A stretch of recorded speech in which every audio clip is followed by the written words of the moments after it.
नमस्कार। आज मुझे ऐसा लगा, जैसे पता नहीं, आई डोंट नो, बट मुझे ऐसा लगता है कई दफ़ा कि जब इंसान ज़िंदा होता है, जब इंसान हमारे करीब होता है, हम जानते हैं कि हम उससे कभी भी मिल सकते हैं, तब हम कभी नोटिस नहीं करते कि वो हमारे लिए क्या करता है, वो हमारे लिए क्या मायने रखता है, वो कितना इम्पोर्टेंट है। तब हम कोई भी मौका नहीं छोड़ते उसको उसकी गलतियां याद दिलाने के लिए, उसको पिन पॉइंट करने के लिए। हमें ये याद नहीं रहता कि उसने 100 अच्छे काम किए हैं, हमें ये याद रहता है उसने एक गलत काम किया। और ये मैं पराये लोगों के लिए नहीं कह रही हूँ, ये मैं अपने लोगों के लिए कह रही हूँ, जो हमारे अपने होते हैं, हमारी फैमिली। जब तक दादाजी या दादी जी जिंदा थे, तब तक उनका डांटना याद रहता था,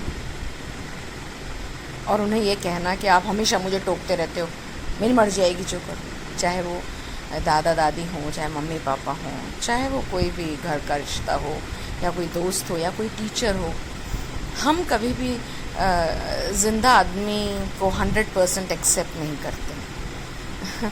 हम उसमें गलतियां निकालते ही रहते हैं, हम जज करते हैं, मगर हम हमेशा ये चाहते हैं कि हमें कोई जज ना करे। बाइबल में भी लिखा है कि हमें दूसरों को जज इसलिए नहीं करना चाहिए कि अगर हम दूसरों को जज करेंगे तो भगवान हमको जज करेंगे। जब भगवान हमको जज नहीं करता तो हमें भी दूसरों को जज नहीं करना चाहिए। मगर ये आदत कैसे छोड़ें? गलतियाँ निकालना, दूसरों के बारे में कुछ भी कहना या उनसे बदतमीज़ी करना, जब तक वो ज़िंदा है। ये कहना कि आपने ये कर दिया, आपने वो कर दिया, आपने ये नहीं किया, आपने ये नहीं किया, आप ऐसे हो, आप वैसे हो, ना जाने क्या क्या चीज़ें। चाहे वो कोई भी रिश्ता हो, चाहे हस्बैंड वाइफ का हो, ननद भाभी का हो, बहन बहन का हो, भाई बहन का हो, माँ बेटी का हो, माँ बेटे का हो, बाप बेटी का हो, किसी का भी।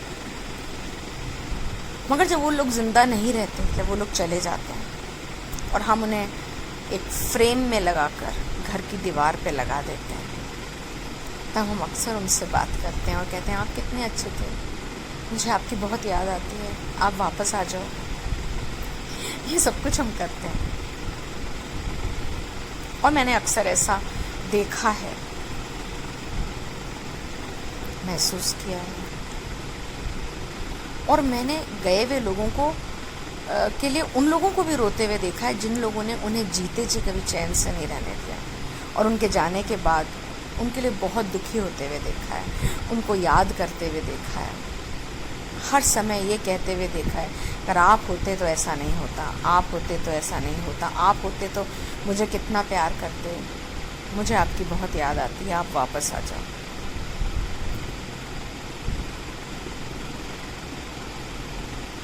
हमें लोगों की अच्छाई उनके जाने के बाद ही याद क्यों आती है? जब लोग चले जाते हैं तभी याद क्यों आती है कि वो बहुत अच्छे थे, जीते जी उनके हम उन्हें क्यों नहीं कह देते कि आप बहुत अच्छे?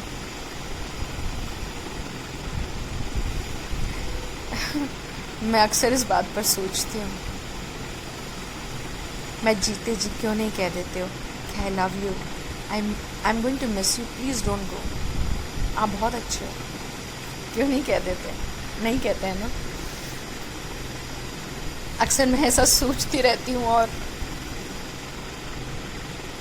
सोचती हूँ कि मैं जितने लोगों को ये बात बता सकूँ, जितने लोगों को ये बात समझा सकूँ कि जीते जी लोगों को खुश करो, जीते जी उनसे प्यार से रहो, जीते जी उनकी गलतियों को माफ़ करो, जीते जी उनकी कमियों को नज़रअंदाज करो, सोचती हूँ ऐसा, मगर ऐसा होता नहीं है। जीवन की जो सच्चाई है ना, वो बहुत कटु है। इंसान जाने के बाद ही अच्छा बनता है, जीते जी हम उसके बारे में अच्छा नहीं बोलते। बहुत दुख की बात है, बताएं। इसलिए मैं हमेशा सोचती हूँ पर्सनली कि मैं हमेशा जीते जी सबसे कह दूँ कि आप बहुत अच्छे हो, मेरे ताऊ ससुर जी, उनको मैं रोज़ कहा करती थी, भाई आई रियली लव यू, आप कितने अच्छे हो भाई। इसलिए आज जब वो दुनिया में नहीं है तो मेरे मन में कोई गिल्ट नहीं है कि मैंने उनसे कभी बदतमीज़ी की हो, कभी भी नहीं। पता है, जब लोग चले जाते हैं ना और हम उन्हें कहते हैं कि हमें आपकी बहुत याद आ रही है, मगर हमने उनसे बहुत बदतमीज़ी की होती है, तो जब हम उनसे ये कहते हैं कि हमें आपकी याद आ रही है, तो हम पता है क्यों कहते हैं? क्योंकि हमारी जो कॉन्शियंस है ना, वो हमें याद दिलाती है कि तुमने उनके साथ कितनी बदतमीज़ी की, तुम कितने बदतमीज़ थे। और जब हमारी कॉन्शियंस हमको प्रिक करती है ना, तो हम उस फोटो के सामने जाके सॉरी बोलते हैं। तुम्हें पता है, वो जो फोटो है ना, वो मौन है।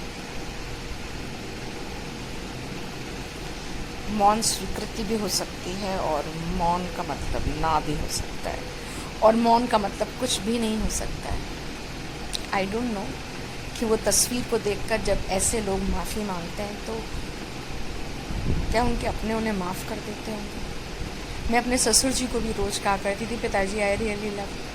मैं अपनी सास को गले लगा लिया करती थी, उनको ज़बरदस्ती बाल शैम्पू कर देती थी। मैं अपने भाई को भी बहुत प्यार करती थी और उसे कहती थी भैया आई रियली लव यू, और वो मेरी मजाक उड़ाया करता था कि पप्पी अभी स्कूल से आएगी और कहेगी भैया आई लव यू। वो पहले से ही मेरी एक्टिंग करना शुरू कर देता था। मेरी भाभी है, मैं उसको भी गले लगा के प्यार कर लेती हूँ। मेरी बेटियों को, मेरे दामाद को, मेरे दोहिते दोहितियों को, मेरे हस्बैंड को मैं शायद दिन में बहुत बार कहती हूँ आई लव यू, और मैं उनकी गलतियों को नज़रअंदाज करती हूँ, क्योंकि मैंने हमेशा सुना है चैरिटी बिगिंस एट होम। मुझे इस वीडियो को बनाने का हक इसलिए है क्योंकि मैं अपनों की गलतियों को माफ़ कर देती हूँ, मैं अपनी गलतियों को नज़रअंदाज कर देती हूँ, उन्हें छोटी छोटी बातों के लिए जलील नहीं करती, मैं छोटी छोटी बातों के लिए रूठती नहीं हूँ। और इसलिए मुझे लगता है कि मुझे पूरा हक है पूरा हक है ये वीडियो बनाने का, और पूरा हक है आप लोगों को ये कहने का कि कोशिश तो करो एक बार गलतियों को नज़रअंदाज करने की। और अगर नज़रअंदाज करने में परेशानी होती है, एक गिलास पानी पी लो, और उसके बाद भी नहीं होता है तो 10 to 1 गिनती गिन लो, उसके बाद भी नहीं होता तो टीवी देख लो, और उसके बाद भी नहीं होता तो खुद से कहो क्या मुझ में कोई गलती है? अगर है तो फिर उनमें भी है, मैंने माफ़ किया, और उसके बाद नॉर्मल हो जाओ। और फिर भी अगर कोई अपना आपसे सॉरी बोल देता है तो उसे उसी वक्त माफ़ कर दो, क्योंकि एक बात बताऊं, सॉरी बहुत मुश्किल से बोलता है इंसान, और जब इंसान सॉरी बोलता है ना, उसे तुरंत माफ़ कर देना चाहिए। अगर आप ऐसा नहीं करते हैं अपनों के साथ, अगर आप अपने ही घर के ब्लैक शीप हैं, ब्लैक शीप का मतलब वो आदमी जो घर में नेगेटिविटी फैलाता है, अगर आप वो हैं तो प्लीज़ वो मत बनो। और अगर फिर भी आपका दिल होता है बनने का, तो एक ही चीज़ करो, अपने दिल से कहो कि नहीं अब मैं ऐसा नहीं करूँगा। वादा करो अपने आप से कि मैं ऐसा नहीं करूँगा। और एक चीज़ याद रखना, मेरे कहने से, किसी और के कहने से आप कभी नहीं बदलोगे। जब आप खुद बदलना चाहोगे तभी बदलोगे।